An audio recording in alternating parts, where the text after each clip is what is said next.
Rebel News has a brand new feature-length documentary project in the works. Today we're bringing you an update. I'm Sheila Gunn-Reid, and you're watching The Gunn Show.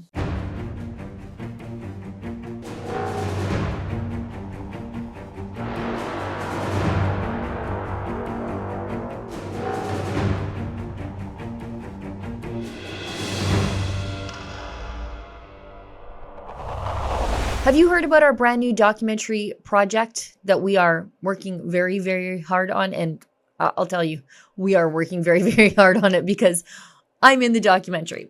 It's called Church Under Fire, Canada's War on Christianity, and it documents the trials and tribulations of the pastors who stood up during the COVID mandates and the attacks on Christianity under the guise of COVID restrictions.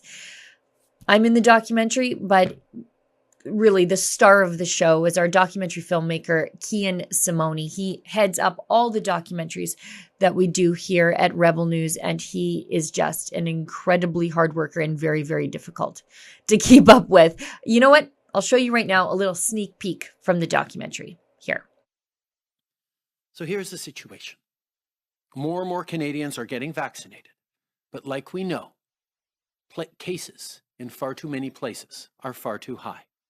We can't ease public health restrictions until cases are way down.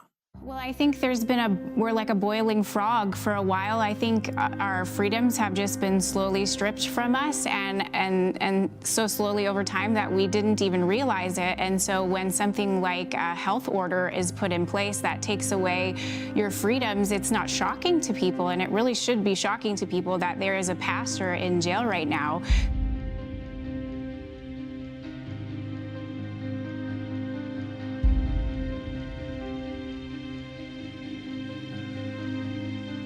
Out! Do you understand English? Get out of this property!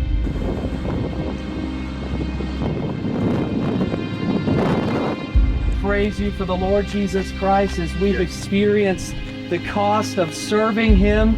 He is worthy, He is worthy, He is worthy.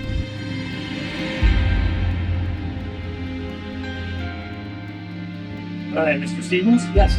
Right now, we're just doing our job, okay?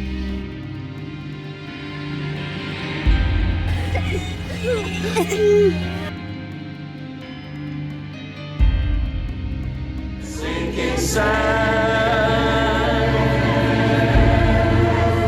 Yes, Lord.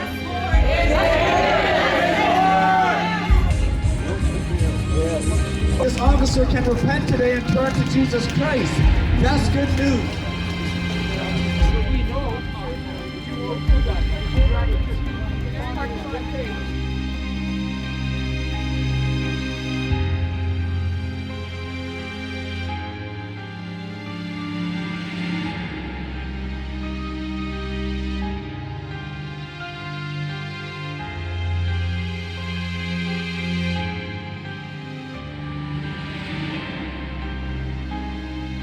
Now, we're creating this documentary a little bit differently than we have in the past. We want you to be invested in the documentary as much as we are. So for those of you who are helping us crowdfund our documentary, because of course we do not rely on any money from Justin Trudeau or the government or the National Film Board, which is also the government. We want to maintain our independence, and we want to know if you actually care about this project. So we've given perks to our donors at different levels. And I think it's an exciting way for our people to also take ownership of this story too, because without you, there is no Rebel News and there are no projects like this one that set a marker down about what was done to the Christians during the pandemic when so many people want us all to forget. So joining me now is Cian Simone, and we're going to talk about our new documentary called Church Under Fire, Canada's War on Christianity. And for those of you who still want to get involved, you can definitely do that. If you donate, there are perks at different levels. You can go to savethechristians.com. Here's Cian.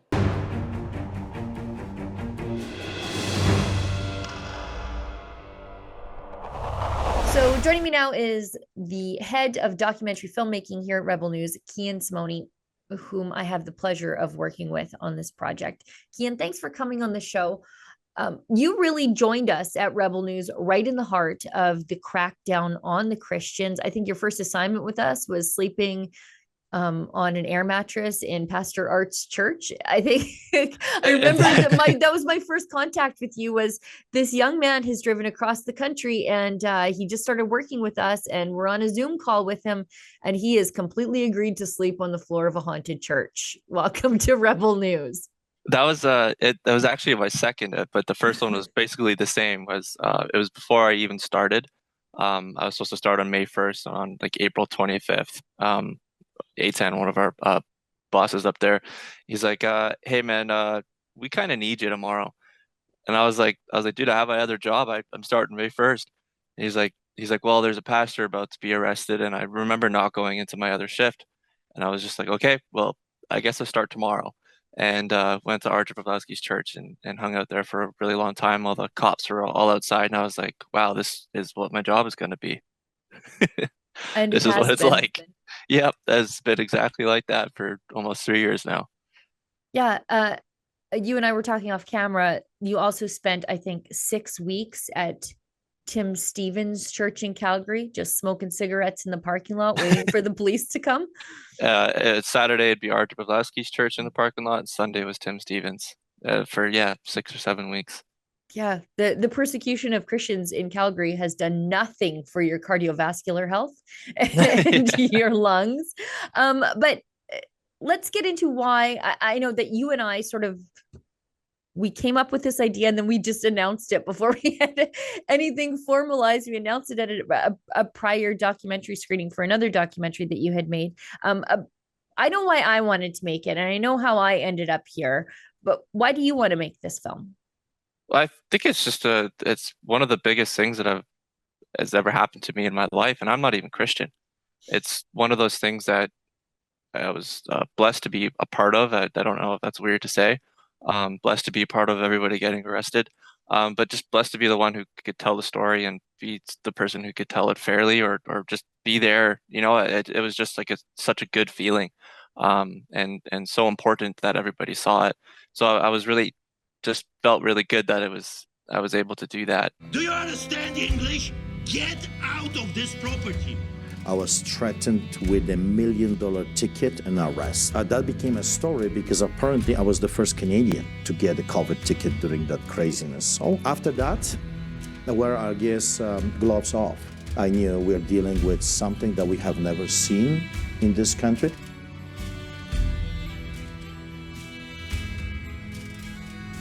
And just because I was able to do that and have everything, who better to tell the story than someone who has all the footage? So it was one of those. It was just one of those, like, I think I just have to do it. And the timing of it was just, I understand everybody has been in court like the past 2 years, so we're just waiting to see what happened. And now things are kind of not blown over, but kind of just slowing down a bit, so where people can now tell their stories. Pastors don't have gag orders anymore. People can speak freely of what happened. So I think that's why I wanted to make it, and that's why now's the time.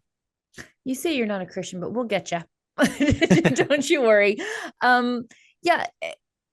me, it was crazy to see the persecution of pastors happening in Alberta under a premier who's in a previous career at the federal level made support for religious freedoms internationally a cornerstone of Canada's foreign affairs policy.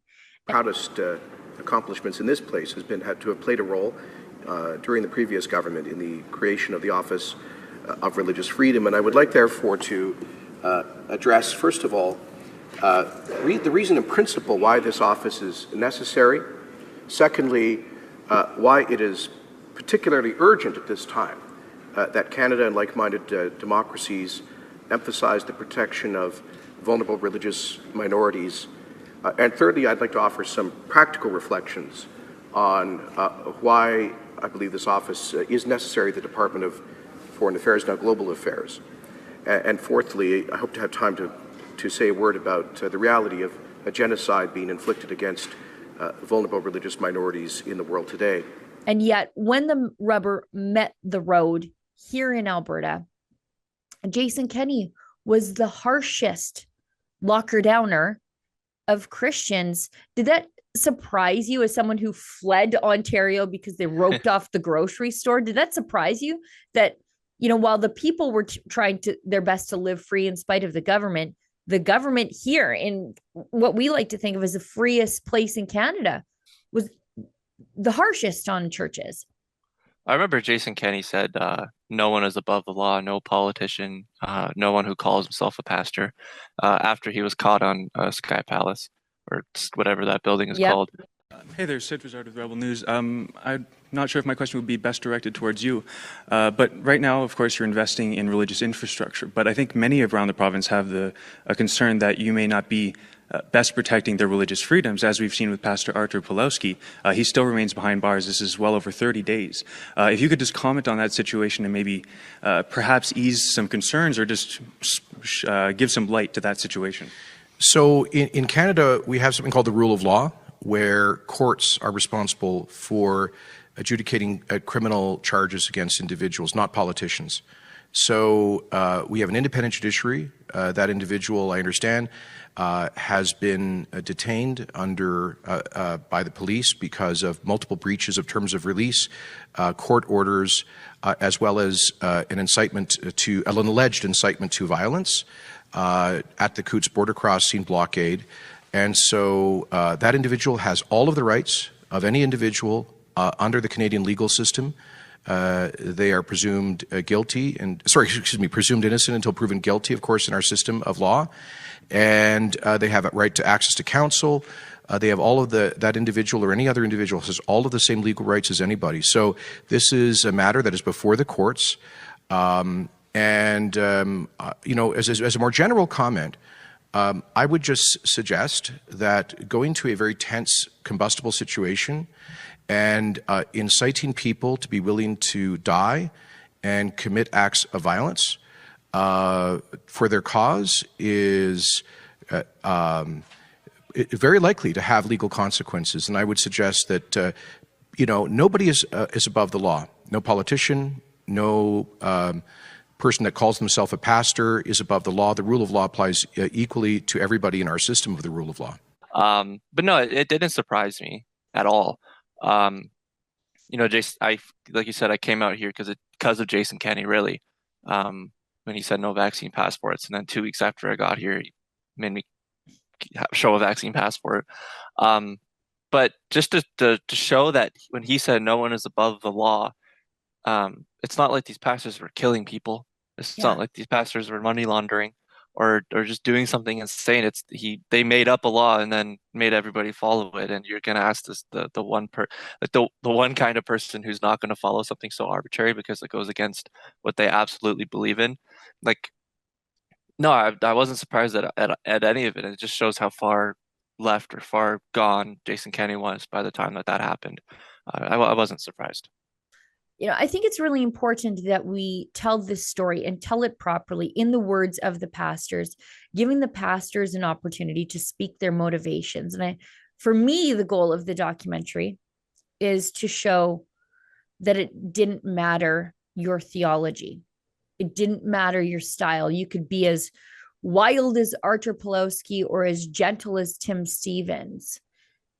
Your theology could be one of Anabaptist or evangelical or Pentecostal or Baptist. None of it mattered, because in the end, their crime was that of being a Bible-believing Christian who believes that their God is above the government.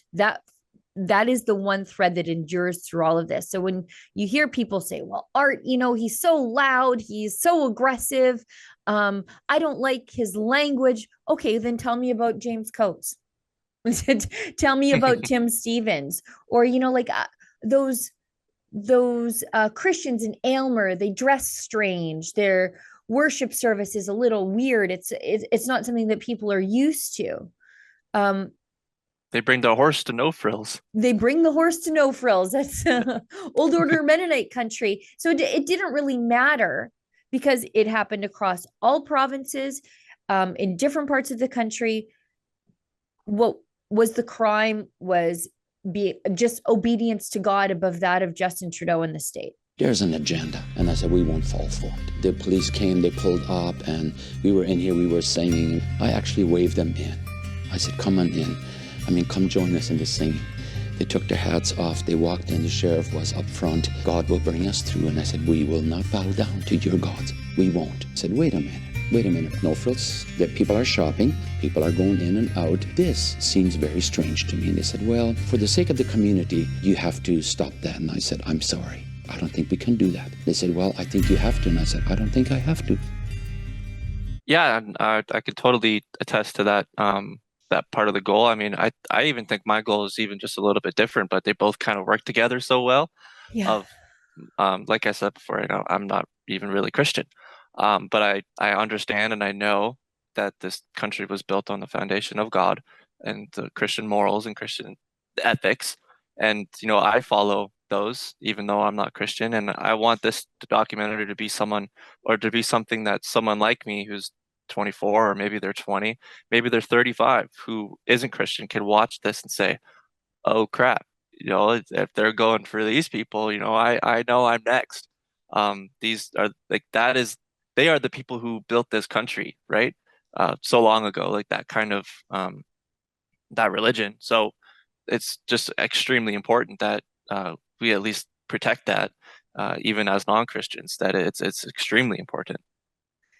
For me, I went to Northern Iraq in 2019, late 2019, November 2019, and just 3 months later, by the time I got back, the lockdowns were here. And I went to Northern Iraq to document the return of the Christians after the ISIS genocide. And I came home and I was embarrassed. I was really embarrassed. I thought, I'm the point of being a Christian is you're not good at it, but it's okay because we have forgiveness built right into it. But I thought, I care about these things. If I were tested, would I do what they did? Because the Christians didn't want to relocate. We went there as Rebel News, in partnership with Mercury One and the Nazarene Fund, thinking, okay, we're going to raise money to get these people out of here. They survived ISIS. They were butchered in their churches. ISIS dug up their graveyards because even the Christians couldn't rest in peace. And I thought, how did we let this happen? How come we never prayed for them once in our churches? I came home so embarrassed and humiliated. And I thought, how did it ever get to this? How did it ever get to, we're butchering Christians in their churches? And it's a slow creep. And I came home thinking, this is the new thing that I am radicalized against. I've always been against persecution of religious believers. I've always been someone who cared in religious freedom. But when I came home and I saw that, I thought, not only did we do nothing, we didn't even care. And I thought, no, maybe I can't undo a genocide, but I can care and I can be aware of these issues when they come home. And I think that is one of the reasons why it's so important for me to do this documentary is it started here, that slow roll down the hill towards something more terrible. It starts with forcing Christians to close their doors, telling them how they can worship. And for me, it's just also, I want to make sure that the people who want us to forget are never allowed that from us. That I, as the good book says, I will forgive. Maybe one day I'm a far more vengeful Christian than I should be, but I don't want anybody to forget what these people did in the name of public health.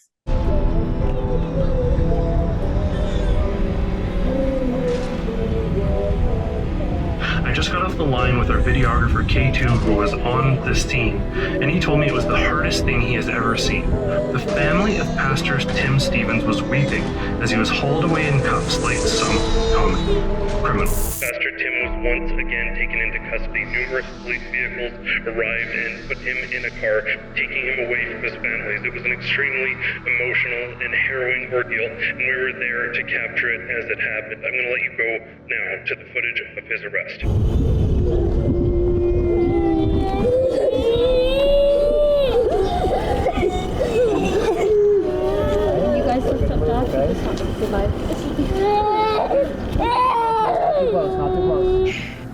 You know, my story of why I'm like so into this is definitely not as powerful, but I kind of like found God through Rebel News. Yeah. And it was actually before I started Rebel News. Is because I was applying and never heard anything. And I kind of, when I left Ontario, I had to get like the exact same job I had, which was basically lifting couches in a warehouse, because that was like all I was really good at other than camera stuff. And I don't like working, sounds bad saying this to my boss, I don't like working for people when I have a camera. Hey, look, Like, we've given you as much autonomy as we possibly you can. I'm like, definitely you have. do it. But my mom's like, go film a wedding. I'm like, I'm not listening to the bride. I'm not going to listen to her. Bridezilla. So when I got to Calgary, I was doing the same job, and then the day after I got here is when I got the Rebel News call, and I know it's not as like crazy, and but that to me was like, whoa, that doesn't seem like a coincidence. And then my first thing is going to Archer's Church, and you know, I definitely had like the best internship in the history of internships anywhere. So that was what kind of got me going, and I was like, okay, this stuff is real. Yeah. You know, yeah. For me, my church limited itself, but my church didn't take a stand, and it left me disappointed in my church, even to this day. I come from a Catholic church. We're soaked in the blood of martyrs. We make those people our saints. But my church didn't close, and these lockdowns affected me directly. I could not bury my mother in the way that she wanted in the church that we grew up in, because my priest was more scared of Dina Hinshaw than he was of God. And that really bothered me. And I know I know I come across people like that all the time, where they say, you know, I wish my church was like Church in the Vine or like Grace Life. And I think maybe part of what we do here is to tell those other pastors and priests, you could have done this, you should have done this, you will probably have an opportunity to make this right the next time this comes. Yeah, I think a lot of I definitely don't feel for your priest whatsoever for him making you do that. Like, but I do feel for some of the churches who had really mixed congregations of when they say, yeah, you can like come on in, wear a mask, I don't care. Here's a hand sanitizer. Maybe let's like make you sit one apart from each other. And then I understand that even people will get mad at them for doing that. It's like, why are you following this BS? And then the other side is like, this isn't enough, and it's all inside the same church. But that was with everything. That was with every workplace. That was even in government institutions and stuff like that. Schools, like I still definitely feel for the people who were kind of stuck in between trying to please both sides, because you could not please everybody. But I do think that when it just got further than just capacity issues and further than just the mask, then I don't feel for the people who didn't stand up for that when they had the chance. You had the chance. Well, and you're not to please the people, you are to please God as a pastor. Kian, I think, and I'm going to pat myself on the back here, you and me, we're doing something a little different than we normally do with our documentaries as far as fundraising goals go. We are incurring some substantial costs, production wise, equipment wise, travel wise. Our travel schedule is grueling, by the way, because both you and I are both doing our regular jobs at the company, which are already a lot greater than full time. And then we're making this documentary in the background.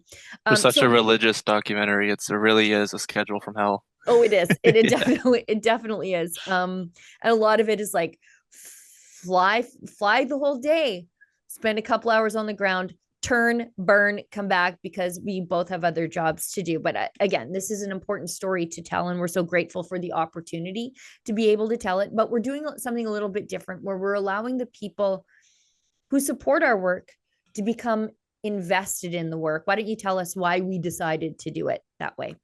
Yeah, well, I think it's because of the reason of the reason or the topic, the theme of the documentary. It's really close to people's hearts. And I know, at least for me, when there's a big cause, like I want to be a part of it. Um, I want to be able to do something or anything that I can. So if I could give 50 or $100 and have my name on something, I would do it. And I feel like that is something that I know our people our rebels would really like. So it gives people a chance to be in the credits, to help fund the movie, and to have your name on it forever. To really be a part of something that I believe will be historic. I do too. And you get cool T-shirts, you get other cool stuff that you can just kind of wear around, and I think that part is fun too. Yeah, there's a lot of exclusive perks depending on how much people donate, because we want, I mean, it's as much their documentary as it is ours. In fact, it is more theirs than it is ours, because we couldn't do them without them. And so we want to give people, we want to say thank you, and to show that they're a part of it, and they're getting these exclusive perks that nobody else is getting. And I kind of like that we're doing it this way. And I hope it's a model for us going forward, to really involve our people in the crowdfunding in just a little bit more of an interactive way. And it seems to show in the uptake. I think people are really excited to be involved. Yeah, and I'm excited too. And for the hardcore people out there, I think another exciting thing is like the bonus content. Yeah. I know for a documentary, it's a pain in my butt, like editing through hours of footage. Yeah, I'm sorry.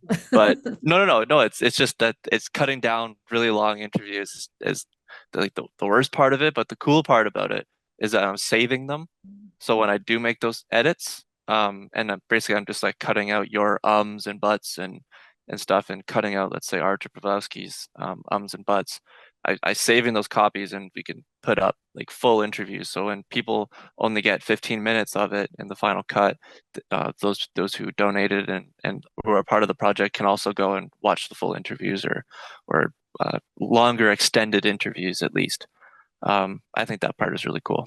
Yeah, me too. Me too. Because, people for time, you have to edit down these 2.5 hour, really in-depth conversations about the motivations for why these pastors did what they did and the impact on the congregation.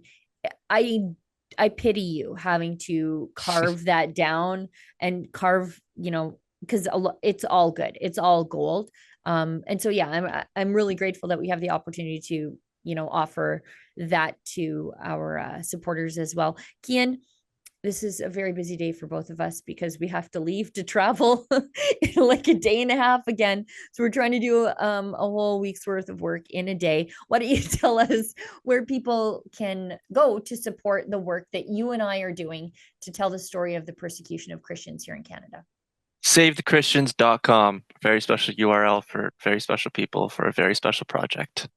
And you can see all the perks there and select your level of involvement in the work that we do at Rebel News. But all of it is vital, and all of it is necessary.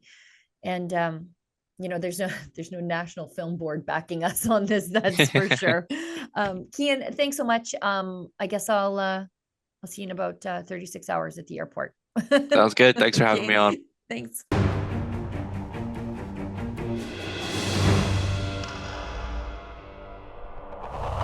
Well, friends, we've come to the portion of the show where we invite your viewer feedback. You see on like the mainstream media, we actually care about what you think about the work that we do here at Rebel News. And I know I say it every single week, but it is true. Without you, there is no Rebel News. So it behooves me to care what you think. So if you want to drop me a line, send me some viewer feedback on any of the work that we do here at Rebel News, but in particular the show. My email address is sheila@rebelnews.com. If you want to talk about the show, it's Gun Show Letters in the subject line. That way I know how to find it, because I get a lot of emails every single day. So if you wouldn't mind helping me get through them by putting an easy to search subject line, I'd really appreciate that. Now, today's letter comes from Bruce. He is a regular viewer of the show, he and his cat, and he lives sort of just north of me in Radway, Alberta. Beautiful downtown Radway, Alberta. And I pointed out every time I read a letter from Bruce that they really have an excellent military surplus store in Radway. It's worth the drive. Bruce writes, on a show from a couple weeks ago, it was my interview with Tony Bernardo from the Canadian Shooting Sports Association about Justin Trudeau's successive gun bans and what the firearms community can do to fight back. Bruce writes, hi, Sheila. I enjoyed Tony Bernardo's interview. It's too bad, though, that I can't be a member of the Canadian Shooting Sports Association. I tried joining online, but the site asked me what guns I have. Apart from an air pistol, a dozen cap pistols, and a few water guns, I have no guns at all. You know, I will talk to Tony. There should be a supporter category of membership where you believe in gun rights, you believe in property rights, you want your membership dollars to go towards legal challenges because you care about the rights of other people, not just your own. I wonder if there's some tier of membership that would allow you to throw your support behind such a wonderful organization as Tony's. Anyways, let's keep going. Bruce says, I love your analogy of cars involved in killings of people leading to confiscations of similar vehicles. A better analogy is the future ban of fossil fuel vehicles. Imagine an electric tow truck pulling away your vehicle because it's now on the ban list. I'm sure Trudeau will try this ban if he gets elected by the East again. Also, notice my new pronouns. In the to field, his pronouns are ho and hum. Bruce Atchison in boring old Radway. Not brought to you by Pfizer. Well, Bruce, thanks for the kind letter, as always. I know that you send me your viewer feedback almost every single week. I really appreciate that. I should let you know I am working on a little bit of a story about Radway and the county that Radway's in. So keep your eyeballs on that. Well, everybody, that's the show for tonight. Thank you so much for tuning in. I'll see everybody back here in the same time, in the same place next week. And as always, remember, don't let the government tell you that you've had too much to think.